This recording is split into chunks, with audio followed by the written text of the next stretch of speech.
Hey listeners, be sure to check out slippeddisc.com for the latest inside information on classical music now. And while you're here, could you do me a favor? Since you like the show already, follow it. That's it. It's pretty simple and it's free. Just click the follow or subscribe button on whatever podcast app you're listening to right now. And if you already follow the show, thank you so much, but there's actually still something you can do. Click the share podcast button and send Speaking Soundly to your friends and relatives that also like listening to candid and inspiring conversations with some of the best musicians on the planet. Okay, that's it for now, I promise. Thanks for the continued support. We really appreciate it, and I hope you enjoy this episode of Speaking Soundly. American soprano Lisette Oropesa is known for lighting up opera houses with her thrilling voice and brilliant technique. To achieve these captivating and focused performances, she admits that her head has to be in two places at once. A lot of singers say, "Oh, I'm totally in the moment and I'm just inspired. I never think about technique." Well, I'm 50-50. I've got a part of my brain that's recalling technical details. I have to remember the practical things when I'm singing. But the other side of my brain is totally focused on the moment and the text and the inspiration. There you go, 50-50. You're listening to Speaking Soundly, a backstage pass to today's biggest stars of the music world. I'm your host, David Krause, principal trumpet of the Metropolitan Opera. During each episode, you'll hear me speak with inspiring performers about their creative process and the personal journey that led them to the stage. The last time I saw you was on stage in Taiwan. Yes. We were finishing a long tour throughout Asia with the Met Orchestra and our conductor, Yannick. While I was watching you perform, I realized that there are a few different perspectives going on simultaneously. First and foremost, there was the sold-out audience, all of whom were completely transfixed on your voice and taken by the music. But there was also the perspective of Yannick and the orchestra, who were focused on how our parts interact and support as you're singing. But I'm curious what performance is like from your perspective. When you're singing, what are you focused on? Ooh, that's a great question. I'm going to be very, very honest. A lot of singers say, "Oh, I'm totally in the moment and I'm just inspired. I only think about the character and I completely am focused on the story and the moment and the text." I love your impression of other opera singers, by the way. That's spot on. I'm so in the moment. I never think about technique. Well, I'm 50-50. I'm left brain, right brain. I've got a part of my brain that's going, okay, depth of breath, or just recalling technical details. Okay, I know this phrase is weird. Just remember on this one vowel, this needs to be a little more closed. Or, oh, I got a note about this last week from Yannick. He told me to not drag here. I have to remember those practical things when I'm singing. If I don't remember those practical things when I'm singing, I make mistakes. Not only do I make mistakes, but I don't sound my best. But the other side of my brain is totally focused on the moment and the text and the inspiration. There you go, 50-50. When I watch you perform, you make me and the audience forget that what you're doing is unbelievably difficult. And there's only a handful of people on the planet that can do what you do. But of course, it's not easy, just as you said. And there's decades of training and a life dedicated to singing that makes the audience blissfully unaware of the challenges. Can you be in that bliss at all? Or do you have a job to do? Well, first of all, I appreciate you saying that. It's extremely generous of you. And David, I have to say the same for you. You make me think I can pick up a trumpet and play. And I just do it. You probably could. It's only got 3 valves. How hard could it be? Exactly. I appreciate that you say that. And I think that's one of those things about, we watch a great gymnast or something. We go, oh, she makes me feel like I can walk on a balance beam too.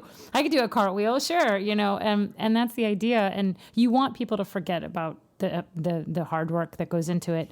But I do want people to appreciate when they know that something is difficult. And sometimes it takes a connoisseur to appreciate that about a performance, because they know, oh, I know that register is very difficult to sing in. Or even people who, in fact, sometimes the most lay people are the ones that say to me, wow, That's the most impressive thing. You sang this really high note and then this really low note back to back. And it was like, wow, how did you do that? And sometimes people who have never sung a day in their life are so impressed by things that actually for me might be very easy.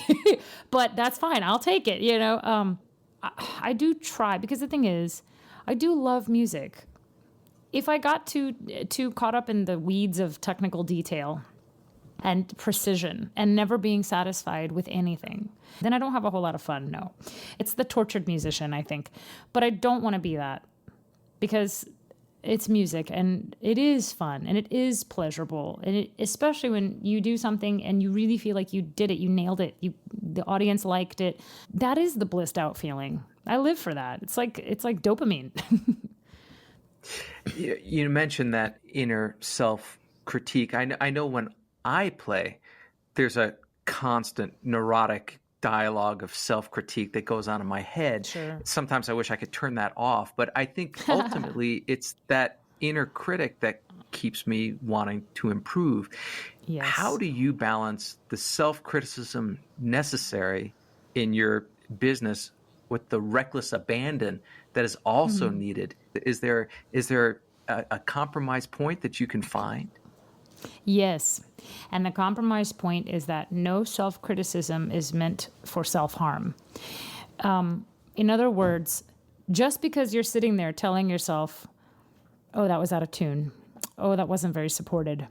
It's not, you're a crappy singer. You suck. You shouldn't be here. I don't want to sound arrogant in saying this, but I can criticize myself and not take it personally. Like, I can say, Lisette, that was flat. When you do it again, sing it sharp and it'll be in tune. So I have to take those as notes that I can improve on and not beat myself up over it.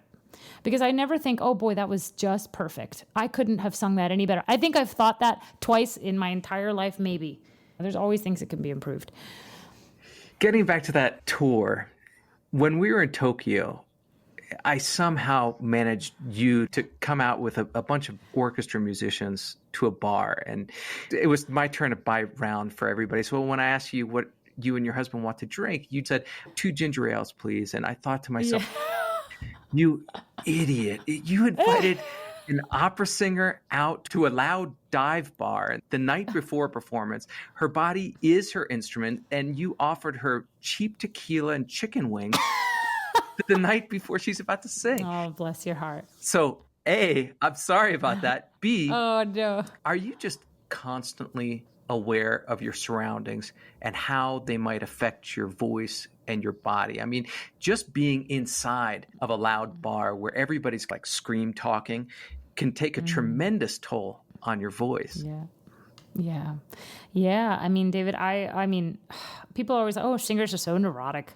Yeah, but you would be too. I mean, I certainly like to enjoy myself and have a drink and have a glass of wine or whatever. But I also, if I have to sing the next day and I want to be at my best, I'm not gonna throw any monkey wrenches into that machine. I just feel that, unfortunately, everything goes to the throat, David. Everything goes to the throat. I wish it didn't. I wish it'd go somewhere else. Yeah. So you start your musical life not as a singer, but as a flautist. Do you still play? I can. I don't have the chops that I used to, but yes, I did. I played until I was in college. I went to college majoring in flute and voice, and I eventually had to choose one. And I gave up the flute because, quite frankly, I was a better singer than a flutist. Even though I wanted to play flute, I enjoyed being in band and orchestra more than I ever enjoyed being in choir. And I'm sorry, I know it's like blasphemy to say that. Band is the best. Band is the best.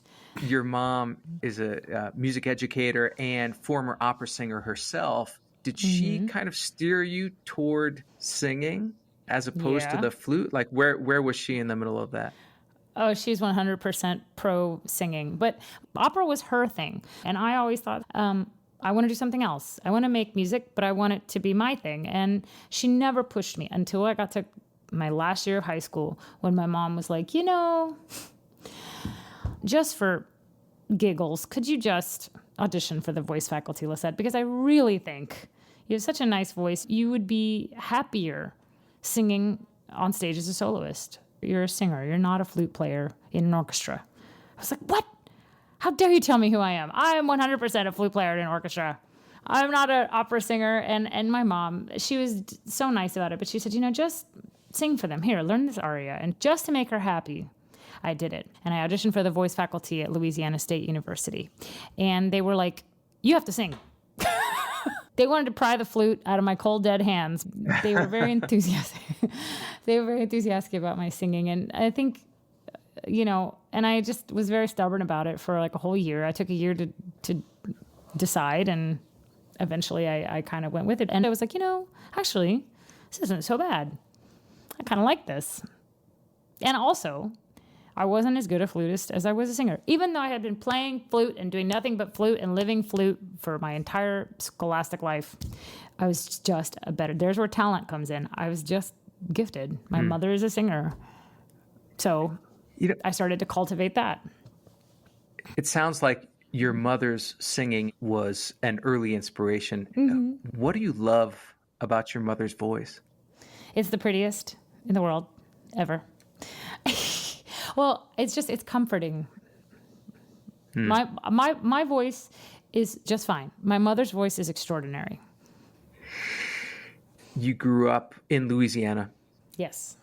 You've said that you grew up happy and healthy, but economically poor. Yes.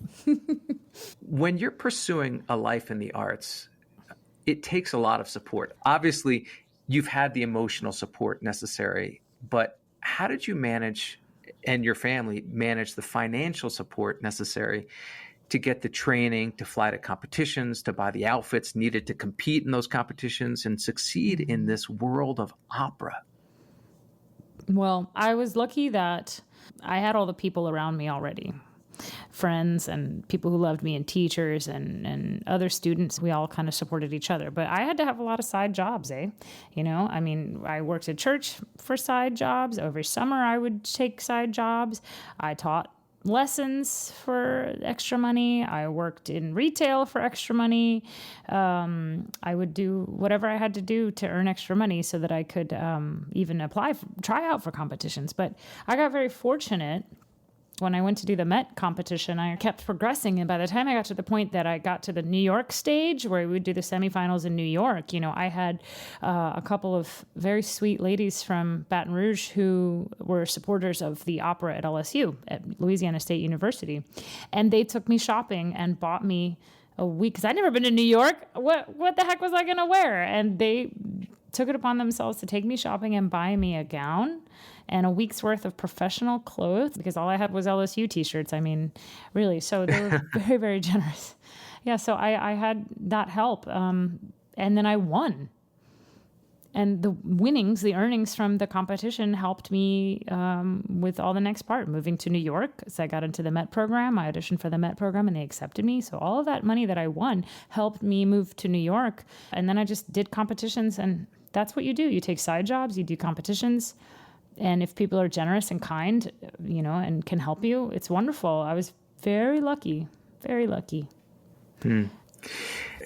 On paper, your path to this wonderful career looks straight as an arrow and without a hitch. I mean, you studied at LSU, you go to this national competition at the Met in 2005, you win that, you join the Lindemann Young Artists Development Program, and you make your Met Opera debut in 2006. So was your journey to the stage as linear as it sounds, or were there hurdles along the way that may not appear in your Wikipedia page?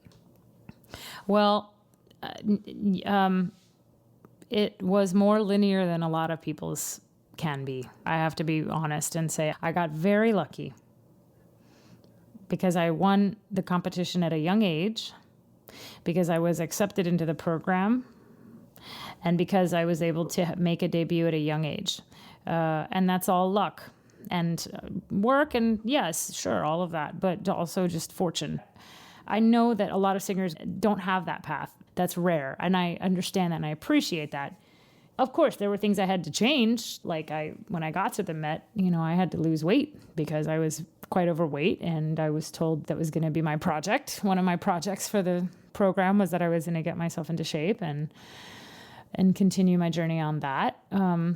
So that's a hitch that a lot of singers struggle with, of course, and I still do to this day. But it's if you kind of follow what I'm saying, is that I feel like, yes, I was very blessed. I was very fortunate. I work very hard, but I also appreciate and understand that what I had is exceptional.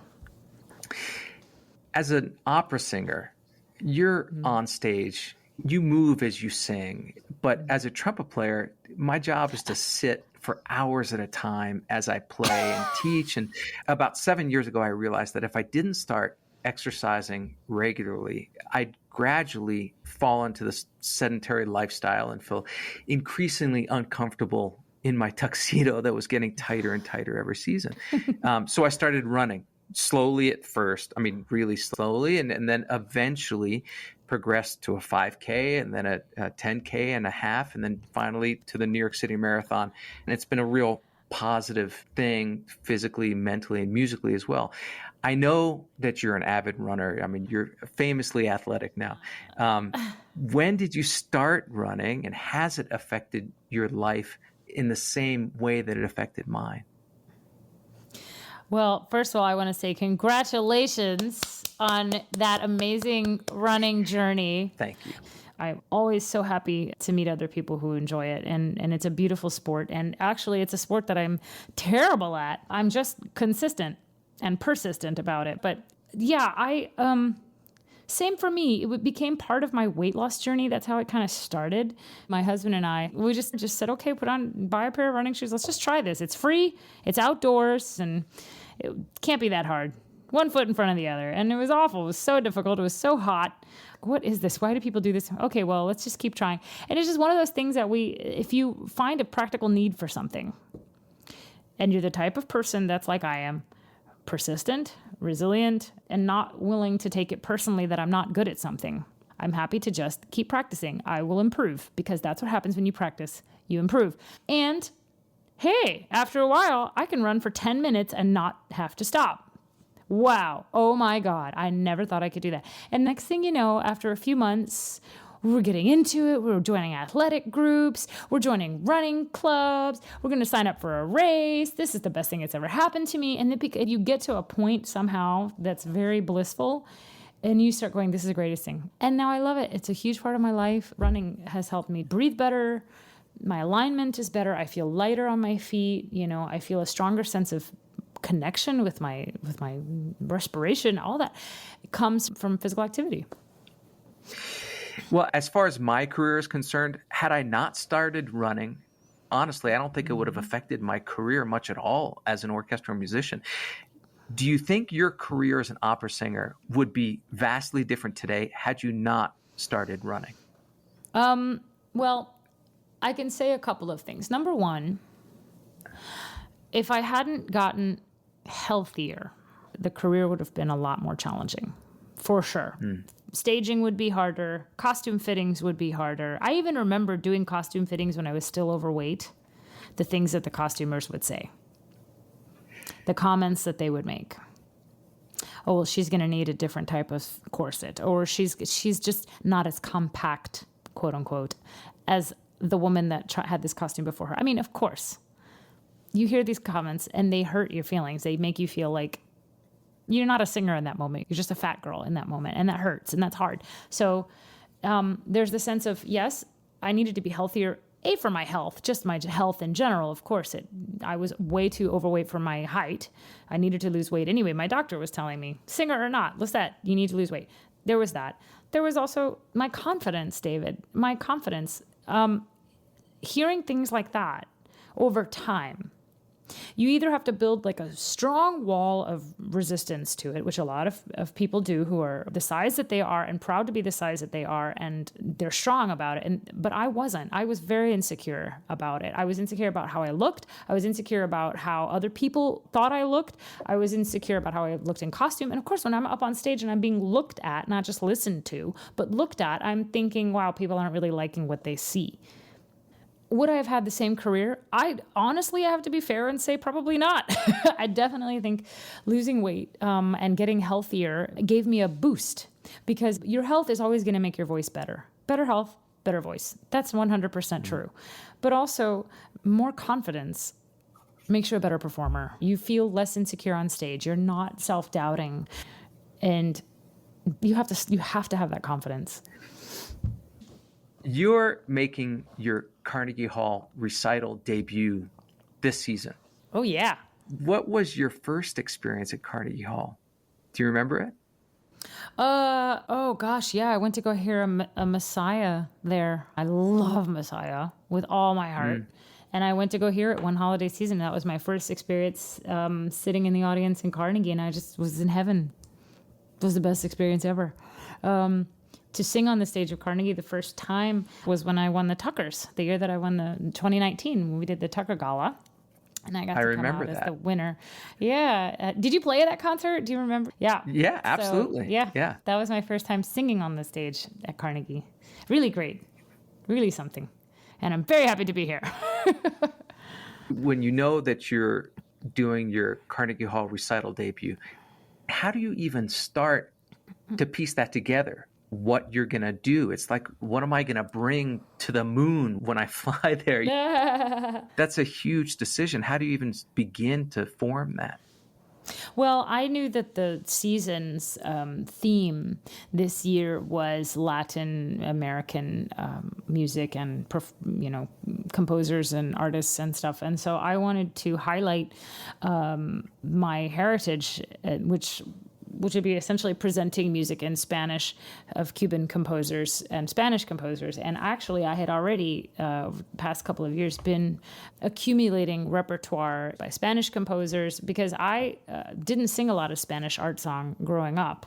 And as I got older and as I started actually becoming an opera singer, believe it or not, I would sing recitals and they would say, hey, could you sing a zarzuela aria or something? Like, we really love to hear you sing that stuff. I'm like, you know what? Yeah, I should, in fact. And so as it kind of started getting suggested to me over the years, and as I've pieced it together with, I'm going to add this set and that cycle and this aria, I have amassed a full repertoire, a range of repertoire in the Spanish language. And so I knew that when Carnegie said, this is our theme this year, I was like, I have the perfect recital. In fact, I have too much rep. I need to narrow it down to the stuff that I think is going to work really well. And I feel like this is a recital of a lifetime. And I'm just really, really, really grateful to get to do this in New York. It's already sold out. I know, because I happened to be off that night and I really wanted to go. So they're going to have to build a bigger recital hall, I think. Whether it's training for a race or training for a role, you do it with a smile that is infectious and inspiring. And it seems that you love being at that intersection between determination and grit and effortless artistry. What does it feel like when you're on stage and those 2 points actually meet? Like, what does it do for you?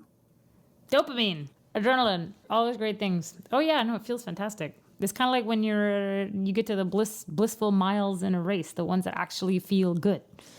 The moments in the practice room when this part was, I just couldn't get it. Every time I get to this phrase, this would happen, or I would always sing this part flat, or I always couldn't hold the breath long enough. And when I nail it, that feeling is just like, yes, yes, yes, yes, yes, yes, yes. In fact, last night I had a moment like that on stage in the concert I just gave here in Salzburg. It was my last note that you sing as Ophélie is a high floated B natural. And occasionally when you're tired, the note will break. That happens lots. And I nailed it last night. And when I walked off that stage, I was like, yeah, like what a feeling when you just nail the one gosh doggone thing that is always away from you. Now, of course, there were other imperfections in the concert, don't get me wrong, but that one part that I was just like, oh, please let me nail this. That feeling, I don't think there's another feeling more satisfying. So yes, I live for that feeling, David. I wish I could have it every night after every single phrase that I sang. And I'm always chasing it. It's like a little dragon you're always chasing, How do you feel when you nail something? I mean, I can't express it any better than you already did. Yeah, it's all the feelings, definitely. Well, Lisette, you're a continued inspiration, and you make me Thanks. want to perform, run, succeed, work. So thank you for that. You're very generous, David. I feel exactly the same. And you're the nicest guy. You really are so nice and humble. Now, look, I'm going to edit a lot of stuff out of this, but that is going to be in there for sure. I hope you enjoyed this episode of Speaking Soundly. If you liked what you heard, please tell your friends about it. Help spread the word. Be sure to subscribe, rate, and leave us a review in your podcast app, and follow us on Instagram at SpeakingSNDLY. For more information, you can visit our website, artfulnarrativesmedia.com. If you're new to the show, you could go back and check out earlier episodes featuring Wynton Marsalis, Regina Spektor, Joyce DiDonato, Emmanuel Axe, and Rufus Wainwright, just to name a few. And tune in 2 weeks from now on October 15th to hear the amazing Grammy-nominated pianist and composer Aaron Deal speaking soundly.